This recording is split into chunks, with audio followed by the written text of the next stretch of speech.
All right, the back squat versus the front squat. I get all the questions all the time. Which one is better? The correct answer, honestly, is both. It just depends on what we're trying to achieve. Now, in the rehab world, I love both, but I love starting with a nice little front squat. The reason being is the front squat is going to allow a more upright posture. It's going to reduce some of the stress on the lower back, and we can work with some lighter loads, but still get a good stimulus of the spine, and it'll reduce some of the stress on the knees. It's also going to be a little bit more quad dominant, which most people are a little bit more comfortable with. But when I want to start to really load the back, the lower back, the glutes, even the hamstrings, then I'm going to transition to a back squat where the barbell's on the back rack position.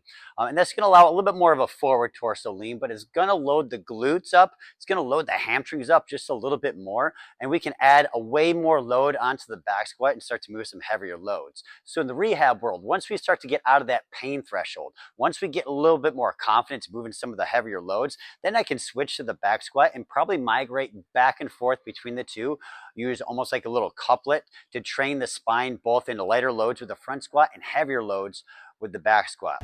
So the correct answer is both. I would highly recommend we train both. We just have to completely understand the reason as why we do one versus the other and the benefits of both. Trust me, I love loading the spine. There's a time and a place for it, and when it's done well, it's done perfectly.